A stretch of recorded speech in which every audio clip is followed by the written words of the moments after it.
Well, wasn't that an interesting episode, no? Well, hi, it's me, Brad, aka your Andromeda and cosplay queen, 1014, and Cirquex. We would like to thank all our early birds, night owls, and everyone else in between for setting your clocks for 1014 and joining us down here at the warehouse. What are we here to do today? We're here to review episode 2 for Rupauls Drag Race Down Under, the Snitch Game.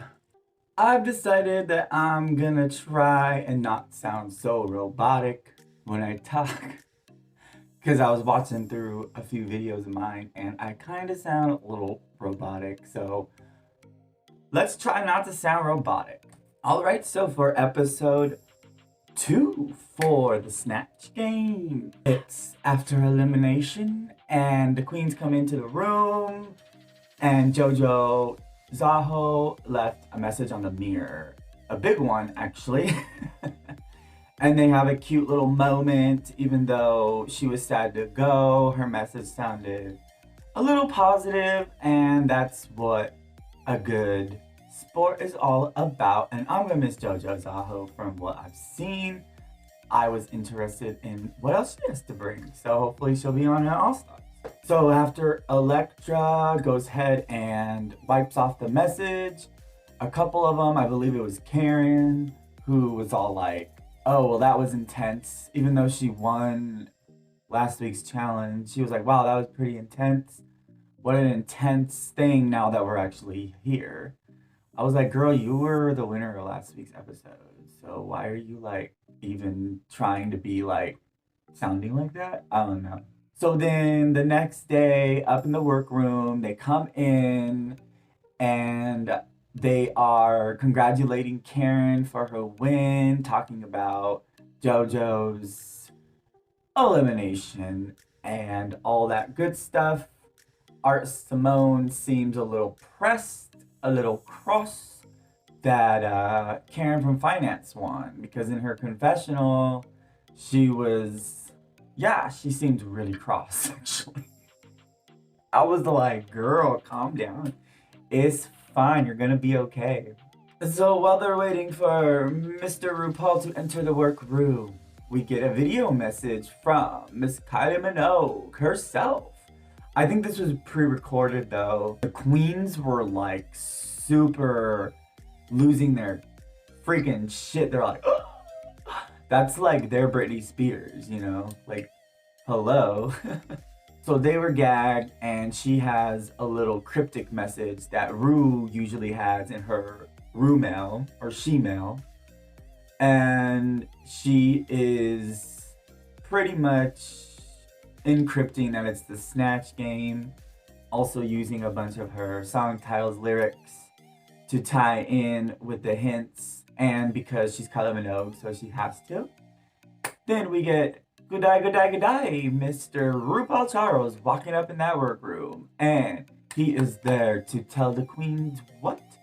We are doing the Snatch Game with 9 queens. Let's try that again. With 9 queens. So I was like, wow, this is already, eh? But there's nothing on the wall over here, just to let you know. I gotta think, okay? It's kind of hard when you base things off of memory and you didn't write nothing down. Look, I'll even prove that there's no paper, look. See, it's just my stupid janky setup. Alright, so as I destroy the angle for you guys, the queens are also ecstatic yet confused that it's the Snatch Game already, and I'm like, well, it is kind of nice to have Snatch Game now, specifically after they do the hometown looks, because I feel Snatch Game is a pretty pivotal challenge in the RuPaul's Drag Race franchise. It really shows the weak links and the strong competitors of the show. It also usually has people that we sleep on during the competition come out because some people excel at the Snatch Game challenge for some reason other than others. Um, I'm anticipating a really good Snatch Game since these queens have proven to be pretty campy. So nothing can go wrong, right? So in the midst of them getting ready, there's a few people telling people who they're gonna be, and some people withholding information so other people can't like. Honestly, I don't even know what the point is of that though. Like, I really don't.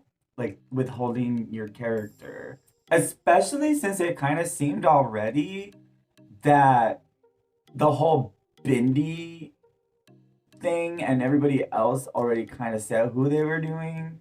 So I didn't know why they were withholding the information because there's obviously no copycats. Weird strategy, I guess. I don't know. So we get a little insecurity from Kitami. She doesn't know if she wants to do Dr. Seuss or Carol Baskin. Spoiler alert, I wish you would have went with Carol Baskin instead of Dr. Seuss. Then we get other queens that are gonna do the same character, like I mentioned, Bindi Irwin, Steve Irwin's daughter. And okay, so it was between Art Simone and I believe Scarlett Adams.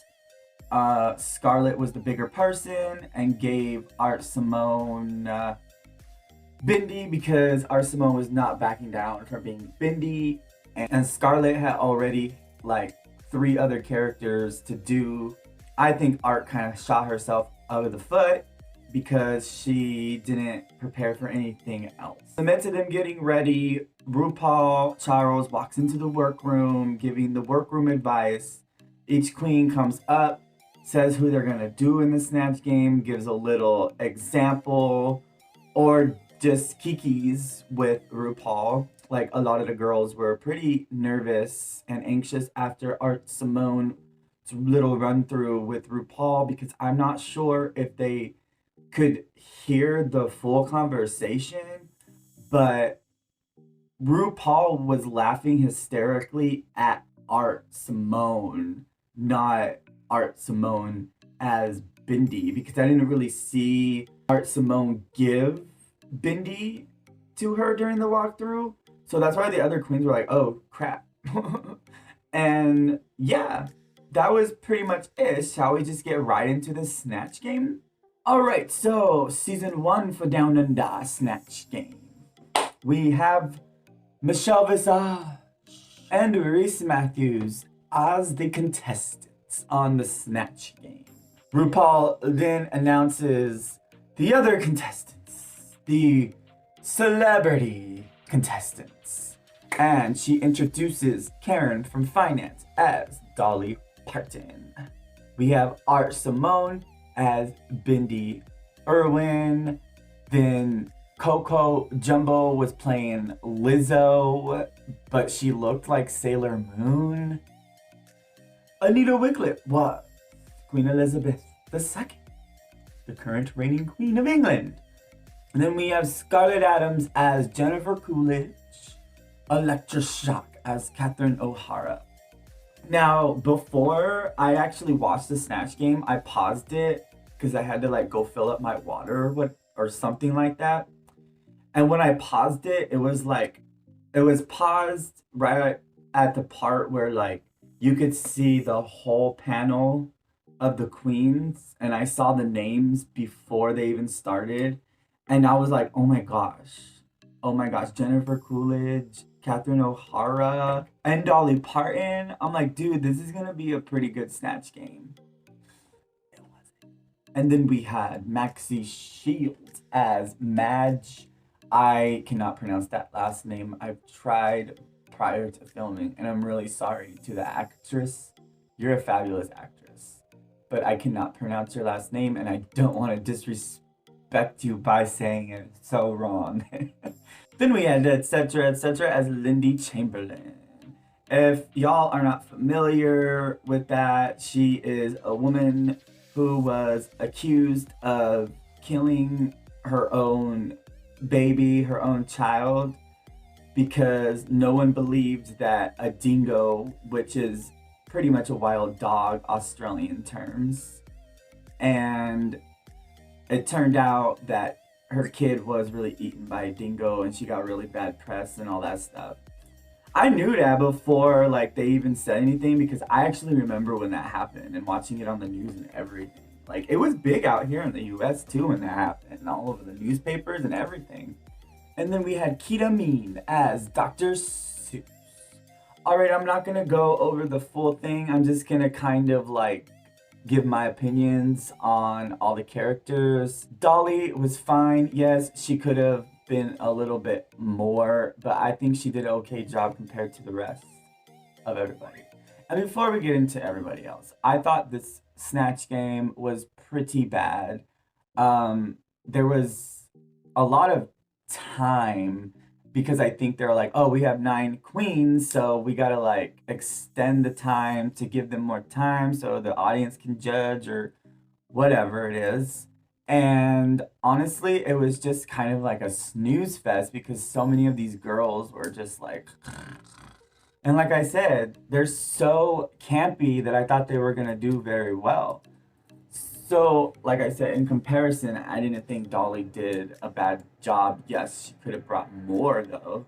Bindi Irwin, Art Simone. I have seen Bindi Irwin in interviews, and I watched the season of her when she was on Dancing with the Stars. Bindi is not a mean character. She's not a mean person. She's not. She's a very, very nice, humble, down to earth person. At least that's what she's shown through her social media and through everything else. She just made Bindi seem a little unapproachable to me. Coco as Lizzo, or Coco as Sailor Moon as Lizzo. That's exactly what it was. There was no jokes. Flatline. Now Miss Anita as the queen killed it. She was so funny. Now I don't know if that was because the lack of funny during this whole Snatch game, but whatever she brought, I laughed. I thought it was funny every time that they showed her, and I think she met the challenge and she did a good job. Then we had Scarlett as Jennifer Coolidge. Ooh, makes me want a hot dog real bad. Oh, I love Jennifer Coolidge. She's one of my favorite underrated actresses. She's so funny. Oh my gosh. And she's gorgeous. Like, hello. But I don't think she did a bad job. Like Dolly, she could have been more and extra. But I don't think she did a bad job. I was a little confused with the judging on that, but I mean, yes, she could have brought more, but it wasn't horrible like some of the others. And then we come to Electra as Catherine O'Hara. I didn't see or hear Catherine O'Hara in this at all, and I'm a huge Catherine O'Hara fan. Like, I love her so much. She is a fabulous actress. I love her and Eugene Levy and the troops. They do those ad-lib movies where there's like no script, like A Mighty Wind. I don't know if she was in it, but this is Spinal Tap. Best in Show. Oh, I love those movies. And hello, she played Sally's voice in Nightmare Before Christmas, one of my favorite movies. Hello. So yeah, I agree with the judges that it wasn't Catherine, but I do agree on the sense of at least she tried. And she went over the top, unlike Dolly and Jennifer Coolidge. But that was the issue. She was over the top and too big, not given the character. And then those two were given the character, but weren't over the top. I don't know. I didn't really laugh at her jokes because I was like, this is not Catherine O'Hara whatsoever. But I mean, I laughed because it was so bad. Now, Maxie as Madge, I didn't get anything. There was no humor. There was no like lines to try to direct into humor. Yes, she might have played that actress to a T, as the judges said. I mean, I don't think I would agree with that, but maybe the look. But I just don't think she did a good job. She didn't even try, really. It didn't even seem like she tried to me. And then we get etc. etc.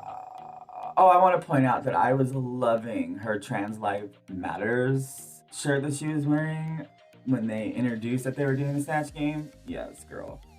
Let everybody know that trans lives matter, because they do.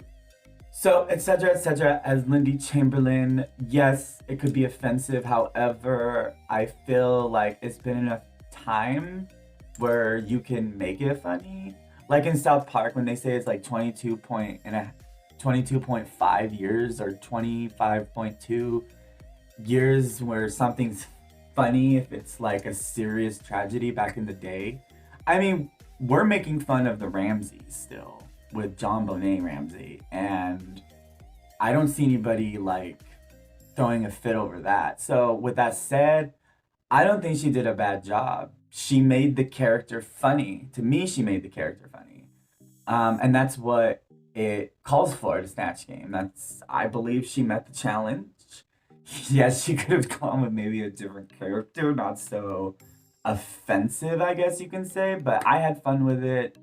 I'm sorry to Lindy Chamberlain for laughing and saying it's not a big deal, because yes, it is a big deal that she lost her child. But in the light of the spirit of Drag Race, um, I want to say that I'm sorry to Lindy for laughing at jokes like that, because yes, it's inappropriate, but at the same time, it is what it is, and we live in this world where offensive stuff and comedy and thinking comedy works is like a thin line, and she might have crossed it a little bit. I don't know. Now Kita me as Dr. Seuss. Girl, like, I don't honestly, spoiler, think she should have been safe, because she sounded like she had a script memorized in her head with all the rhymes, and like she tried to pull them out to match a certain answer. So I feel like everything was pre-thought of, and when you're doing literally improv on the spot, you can't have any memorized dialogue written down, because obviously it throws you off, because it doesn't go with some of the answers you were expecting to have.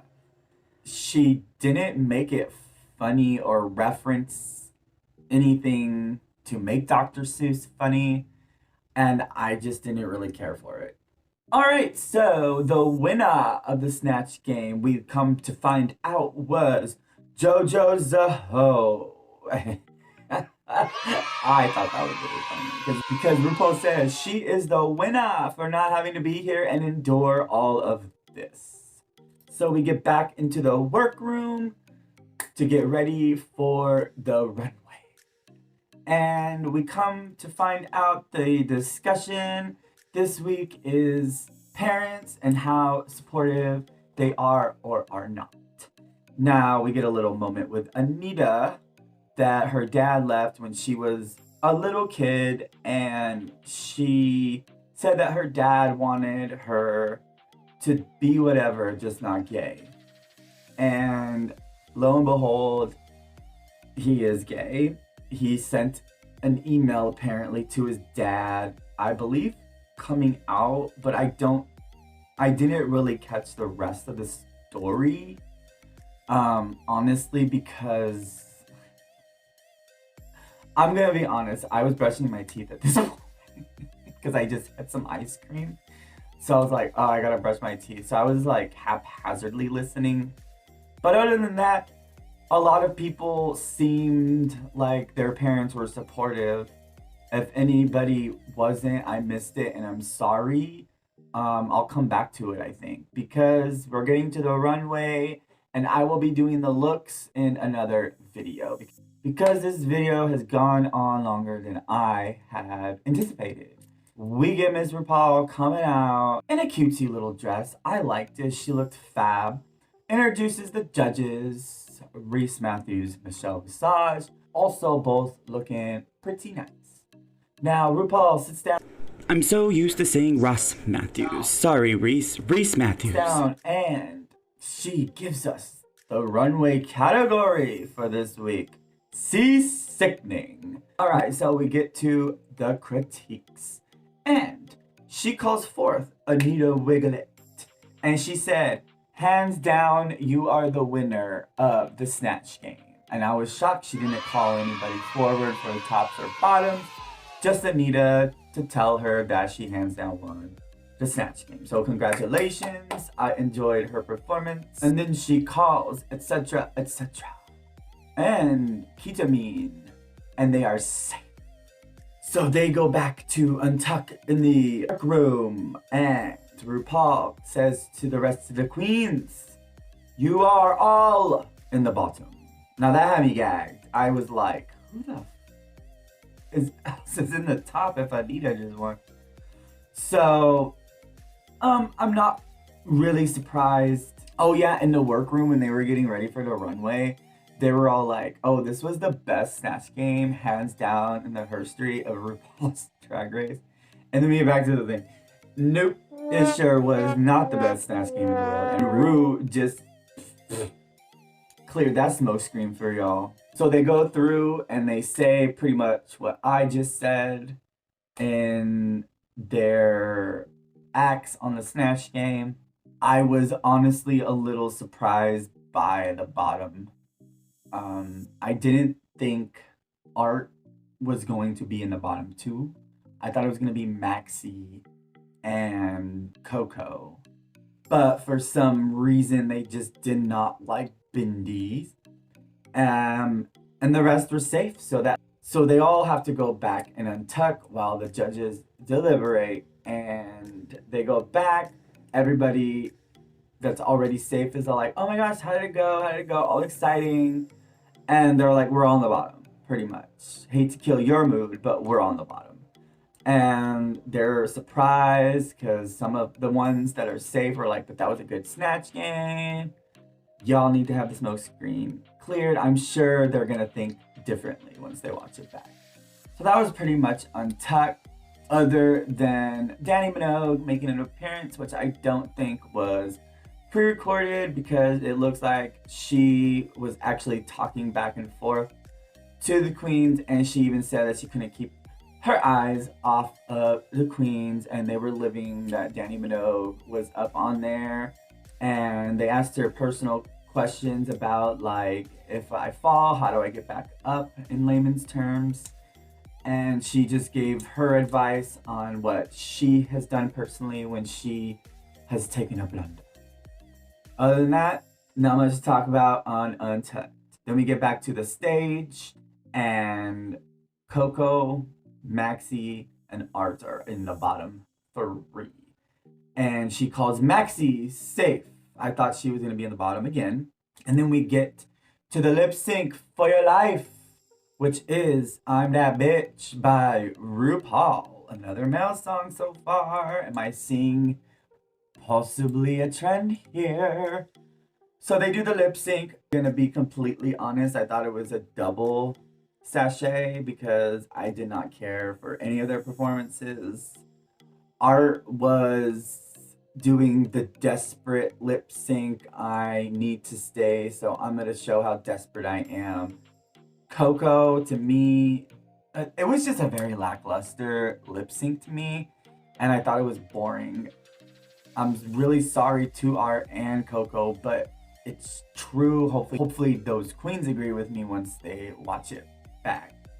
So at the end of the lip sync, I'm thinking, okay, so maybe double sachet? Are we gonna have a really short season compared to a really long season that we just came off of? Alright, then she announces that Coco Jumbo gets to Shantae and stay, while Art Simone had to sachet away. Honestly, I was shooketh by this. I was gagged. I was not expecting her to go home, especially since She has been strong so far in the competition. Her look on the runway was really good, and she almost won last episode. And I feel that Maxi and Coco failed both on the runway more than she did and in the snatch game. At least Art kind of tried at Bindi, even though she massively failed. The other ones didn't really feel like they were trying too much. It is what it is, and our Simone had to go home. That really makes me sad. I was really excited to see what else she was going to bring onto the show. She is the only queen that I know of before the show started due to social media. So I was really upset and gagged when she went home. However, I was not gagged by her little poor sport attitude when she got eliminated. That wasn't a cute look for you, girl. You should be thankful for your time. That's the thing, you're gonna be famous after this no matter what. Like, I have faith that we are going to be seeing you very soon. Again. Alright, everybody, what did y'all think of this episode? What did you think of the Snatch game? What did you think of everybody's characters? What did you think of the decisions of the judges? What did y'all think of the cameos by Danny and Kylie Minogue? What did you think of the lip sync song and the elimination? Let us know in the comments below. And I, Brad, aka Your Drama Queen, 1014, and Sir Quacks, would just like to thank all our early birds, night owls, and everyone else in between for setting your clocks for 1014 and joining us down here at the warehouse.